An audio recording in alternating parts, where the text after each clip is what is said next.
नमस्कार मंडळी, आपल्या चॅनलच्या आणखी एका व्हिडिओमध्ये मी विशाखा तुम्हा सगळ्यांचं मनापासून स्वागत करते. नवरात्री ऑलमोस्ट संपत आली, उद्या दसरा आहे आणि आम्ही अजूनही आमच्या गावच्या देवीचं दर्शन घेतलेलं नव्हतं. त्यामुळे आज आम्ही आमच्या गावदेवीच्या मंदिरात आलो होतो तिचं दर्शन घेण्यासाठी, तिचा आशीर्वाद घेण्यासाठी. तुम्ही पण चला आमच्यासोबत मंदिरात, दर्शन घ्या देवीचं, आशीर्वाद घ्या तिचे. चला, लेट स्टार्टेड.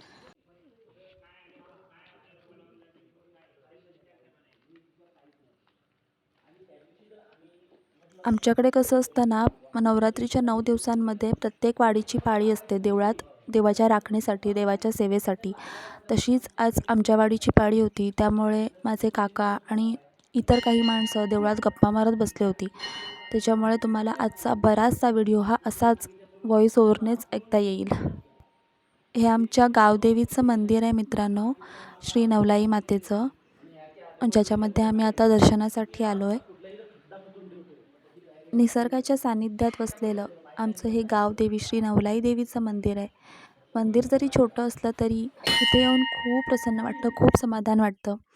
आम्ही सगळेच जण जरी अगदी गावी राहत असलो तरी नवरात्रीच्या एखाद दिवशी आणि शिमग्याला आवर्जून देवळात येतो आणि ते समाधान, ते सुख वर्षभर पुरेल इतकं असतं. आमच्याकडच्या भागात देवळांमध्ये ज्या मूर्ती विराजमान असतात त्यांना कांदलं असं म्हणतात.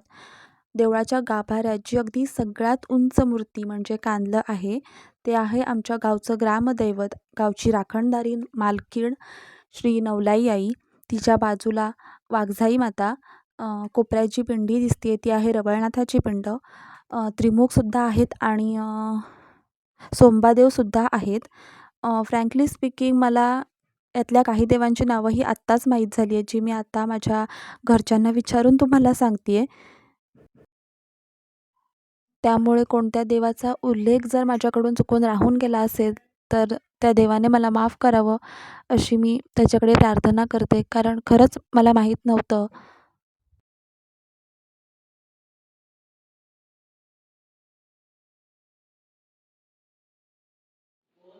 माझ्यासोबत माझी भावंडं पण आली होती देवळामध्ये आईचा आशीर्वाद घेण्यासाठी. आम्ही कुठे जायचं असेल तर मिळूनच जातो सगळे एकत्र, कारण मजा असते तीसुद्धा एक वेगळीच. तर ही माझी छोटी बहीण जी आता देवाचा नमस्कार करते आहे, त्याचा आशीर्वाद घेते आहे. आणि हा माझा भाऊ आहे, ज्याला मी सांगत होते ॲक्च्युअलमध्ये की देवाच्या हात नको लावू, कारण आमच्याकडे घटस्थापना झाल्यानंतर देवांना हात नाही लावला जात. पण हे माहीत नव्हतं मला की देवळातल्या देवांना हात लावलेला चालतो, कारण आम्ही घरातल्या देवांना हात नाही लावत. आमच्याकडे काकडी, दोडका, भेंडी अशी त्या काळात त्या सीझनमध्ये अवेलेबल असणारी फळं किंवा भाज्या देवाला अर्पण केल्या जातात, देवाला वाहिल्या जातात. आणि शेतातली माती आणून त्यात धान्य पेरून त्यातून जे कोंब उगवतात ते कोंब दसऱ्याच्या दिवशी घरोघरी देवीचा आशीर्वाद म्हणून वाटले जातात.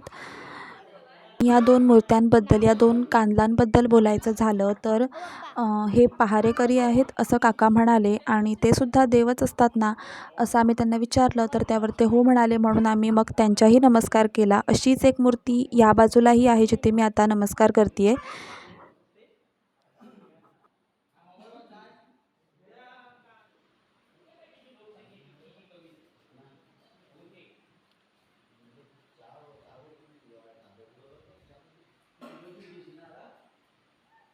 आणि ही आमच्या ग्रामदेवतेची पालखी, ज्याच्यामध्ये विराजमान होऊन आई शिमग्यामध्ये आपल्या घरी येते शिंपण्यासाठी. आणि हे मंदिर की ज्याच्यामध्ये आम्हाला थोडा वेळ आणखीन बसायचं होतं, पण उशीर होत होता, कारण काळोख लवकर पडतो. त्यामुळे काका म्हणाले की आपण निघूया, आणि आम्हाला आमच्या आणखी एका देवळातही जायचं होतं. त्यामुळे आम्ही घेतलं पटकन. इथे मी सगळ्यांना सांगत होते की आता तुम्ही यूट्यूबवर दिसणार म्हणून, तर हा फक्त हात हलवतो, बाकी कोणी बघत नाही आहे.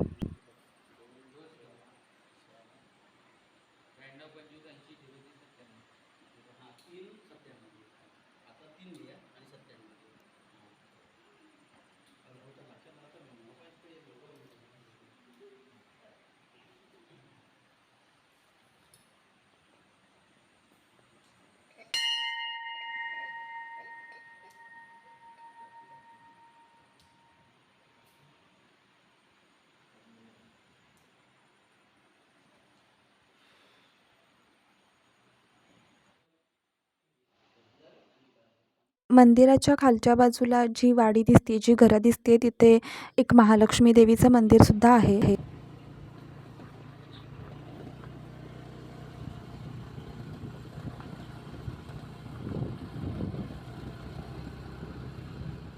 मंडळी, जसं मी तुम्हाला म्हटलं की आम्हाला आणखी एका देवळात पण जायचं आहे, तर हे आमच्या गावदेवीचं दुसरं देऊळ आहे, जिथे आम्ही आता आलो आहे. आणि मंदिरामध्ये खूप मोठ्या आवाजात गीतं लागली होती, भावगीतं लागली होती, जी मी तुम्हाला ऐकवली असती तर डेफिनेटली मला कॉपीराईट क्लेम आला असता. म्हणून आजचा हा व्हिडिओ असाच असणार आहे, व्हॉईस ओव्हरने.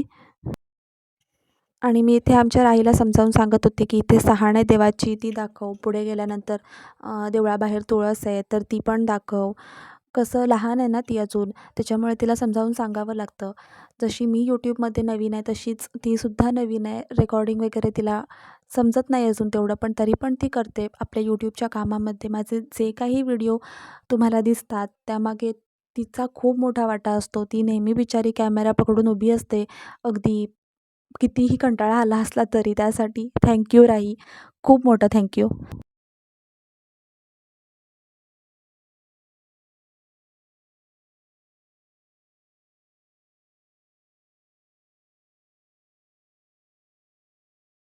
इतकं छान, इतकं सुंदर अशा लायटिंग्सने आणि आर्टिफिशियल का होईना पण फुलांनी सजवलं होतं ना मंडळी देऊळ, की नुसतं देवळात बसून देवळाकडे बघत आपल्या आयुष्याचा सगळा ताण, सगळा स्ट्रेस, सगळं टेन्शन विसरून नुसतं फक्त इथे बसून राहावं असंच मला वाटत होतं. आणि खरंच देऊळ इतकं छान सजलं होतं. आणि अशाच सणांच्या निमित्ताने एकत्र येताना आपली माणसं भेटत असतात. जसे आताच मागे काकांचे मित्र त्यांना भेटले. खूप छान वाटलं. बाकी सगळं राहू दे, पण आधी आपण आज जाऊन देवीचं दर्शन घेऊया. कारण तेच करण्यासाठी आपण इथपर्यंत आलेलो आहे. त्याच्यामुळे चला आधी देवाचा नमस्कार करूया.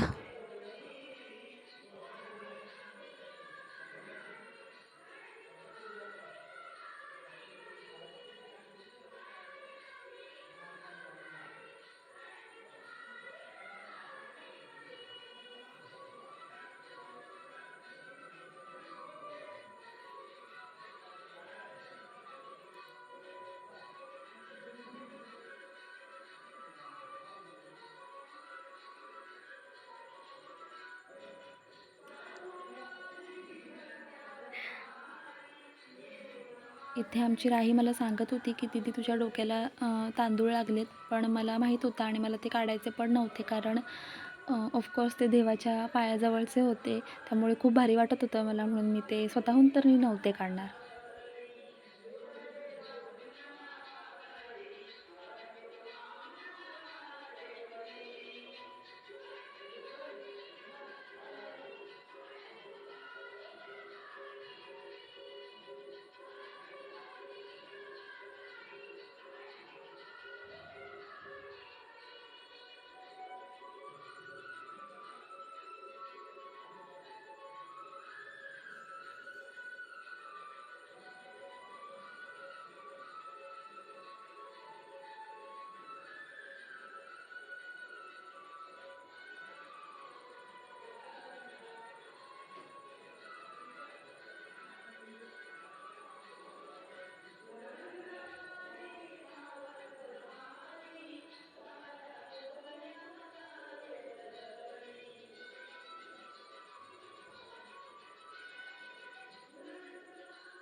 इथे मी तिला सांगत होते की टेकव डोकं, घास नाक, आणि ती नाही म्हणत असतानासुद्धा मी तिला रेकॉर्ड केलं आहे आणि आता अपलोडसुद्धा केलं आहे.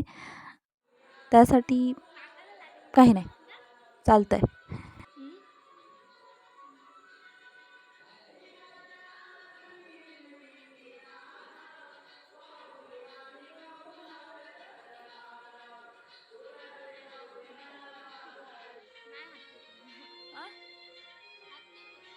वाजवायचे वाजव, उडी मार. हा आहे मंडळी फुल लूक, ज्याला आपण म्हणतो. तर मंदिर आतमधून असं दिसतं, खूप सुंदर दिसतं. आणि या मंदिरात आवडलेली मला एक गोष्ट म्हणजे की इथे ना बसण्यासाठी बेंचेस ठेवलेत. ज्या लोकांना मांडी घालून खाली बसता येत नाही, ते लोकं बेंचवर बसून अ, देवासमोर बसू शकतात. जिथे सध्या तरी आता आमचे काका बसलेले तुम्हाला दिसतील.